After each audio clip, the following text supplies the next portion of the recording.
What is the place of the local in this globalized world of globalization that we live in today?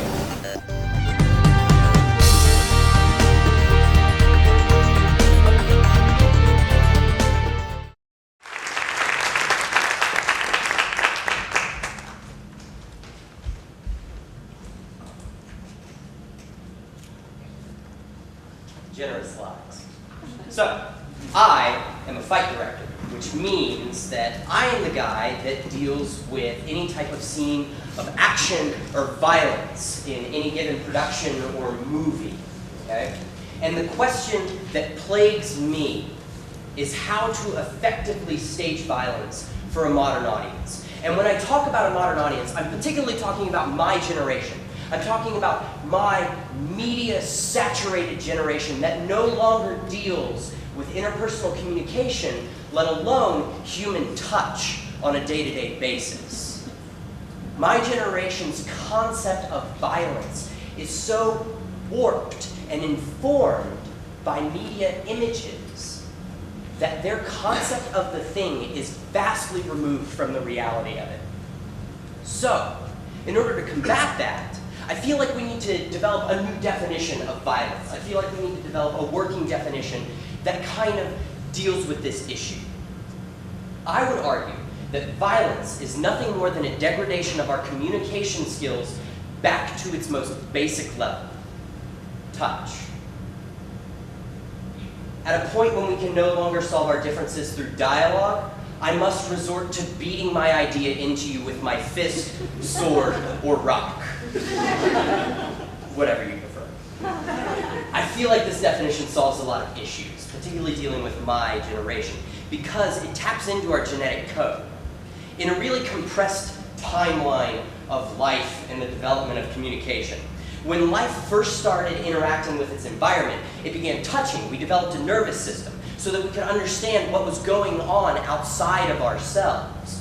And this became the foundation upon which all other modes of communication was developed. As we evolved and developed eyesight, we developed posturing and nonverbal communication. But those only worked when in relationship to some sort of physical effect. Like, I better not eat that red frog because I'm gonna vomit and die. Or, that dude's a lot bigger than me, he could probably rip my arms off and beat me to death with my own arms. I imagine that was the internal monologue of one of my genetic ancestors, and if it wasn't, that dude probably died, and is not one of my genetic ancestors. But as we continued to develop, and develop more refined modes of communication like language, we needed to be able to nurture our young. And so an infant needed to be able to tell the difference between a caress and an aggressive action. So even today, developmentally, we have a genetic inherent understanding of touch-based communication. So what does that mean for me as a fight director? I believe that fight direction can be boiled down to 3 specific concepts, keeping in mind this new definition. Fight direction can be told in 3 steps: suggestion, illusion, and perception. And in order to prove this point, I'm going to be joined by my colleague, Rowan Johnson. For the fight director, if I'm working with a good script, this playwright has done a lot of work for me in showing the degradation of verbal communication. And now I come in and create an atmosphere that suggests violence is possible by taking one step up on the communication ladder to posturing, where now we're on the brink of physical contact. We create physical space and personal boundaries, but as these shrink and begin to disappear, it becomes more and more imminent that characters will choose to engage. And at that point, we begin to make use of illusionary tactics based on your lanes of perception as an audience.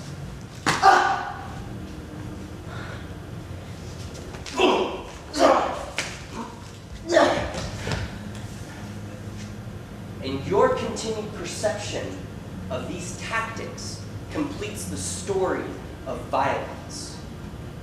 Now, in dealing with my generation, in dealing with the people who are 20 right now, who will be my audience in the future, they will often disregard these images of violence on stage. Either A, because they're so desensitized to it that they don't care, or B, they have no frame of reference for touch-based communication because it has been holistically removed from our day-to-day lives. But if we couple this new definition of violence, and I as a fight director actively chart the degradation of communication back to touch, and I couple that with the power of theater, which allows you, the audience, to live vicariously through me, the character, I can create visceral and cathartic responses in my audience. And so we're going to explore that a little bit. We are going to perform a very simple stage combat exercise, a real-time choke. Now, I don't have the time to really go through it, so we're going to condense it a little bit. But you will see how we degrade and devolve from initial communication through posturing to touch. And what I need from you is to pay attention to the response that wells within you and to allow it to happen. To not be afraid to live vicariously through my journey. And let's see what happens. Every time, you always want to have it your way. Yeah, I do have to have it my way. Yes. Just once. Can I just have it my way once? No, it can't do you have to because love it's it every constantly single about you. time? No, It is not. No, It is not about me. It wasn't about me last time. It's every You single need it from me. time. Don't say that. No, not this time.